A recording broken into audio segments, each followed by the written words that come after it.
Center, FedEx 463. So, Yeah, we just got a cargo fire indication. We'd like to declare an emergency, and I believe Tulsa may be the closest, but you have another suggestion. I'd like to start descending now. FedEx 463, descend to maintain, south 240. Okay, well, down to 240, FedEx 463. Ang Leyte Landing Memorial ay ginugunita ang isang mahalagang punto sa ikalawang digmaang pandaigdig na labanan sa Leyte, nang dumuong ang mga puwersang Amerikano. Ang Leyte Landing Memorial ay matatagpuan sa mismong lugar kung saan pinangunahan ni General Douglas MacArthur ang mga tropang tagapagpalaya ng Amerika papunta sa Red Beach sa Palo sa Pilipinas. Bahagi ng kampanya ng digmaan sa Pasipiko, nagsimula ang labanan sa Leyte noong ika-17 ng Oktubre taong 1944 at nakita ang mga tropang Amerikano at Australian na nagtutulungan sa mga puwersang gerilya ng Pilipino upang salakayin at makuha ang lugar na ito mula sa mga Hapones.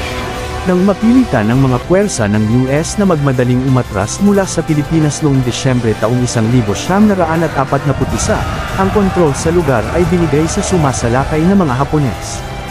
Si General Douglas MacArthur ay gumawa ng isang tanyag na talumpati, na nagsasabi na, "Ako ay babalik."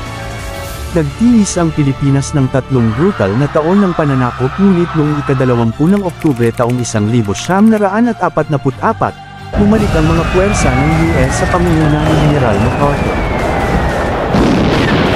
Ang sikat na footage ay nagpapakita kay MacArthur na lumuluhod hanggang tuhod sa pampang sa Red Beach sa Palo, 10 kilometro sa timog ng Tacloban, na sinamahan ng isang grupo ng matataas na ranggo na mga sundalo, kabilang ang magiging Pangulo ng Filipino na si Sergio Osmeña. Nagsimula ang kanyang pagbabalik talumpati sa bayan ng Pilipinas, "Nagbalik na ako."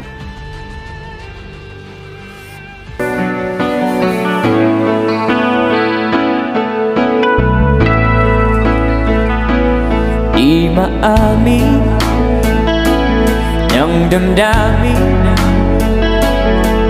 na ngayon'y wala ka na sa aking piling. Balang araw ang dalangin ay mayakap kang muli ang maangkin.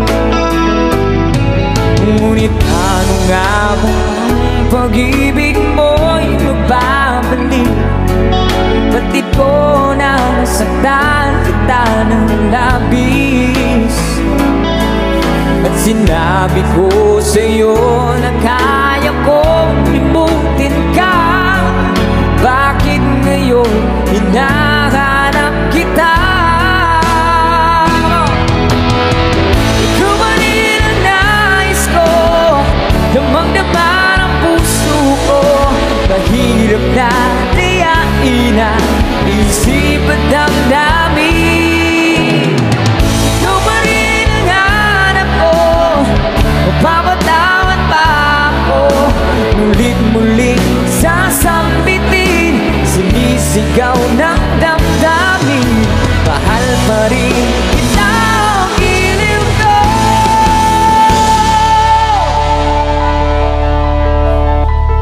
Alaala, pagkasama, mga sandaling dati nung saya.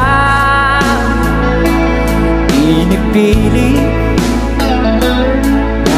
nalimutin, bakit di maamin na wala ka na? Ngunit paano nga ba ang pag-ibig mo'y magbabalik? Batid ko na nasaktan kita ng labis, at sinabi ko sa'yo na kaya kong limutin ka. Bakit ngayon hinahanap kita? Sabay-sabay mo! Ikaw pa rin ang nais ko, damang-dama ng puso ko. Mahirap na tiyain ang isip at damdamin. Ikaw pa rin ang hanap ko, Muling-muling sasambitin, sinisigaw ng damdamin, mahal pa rin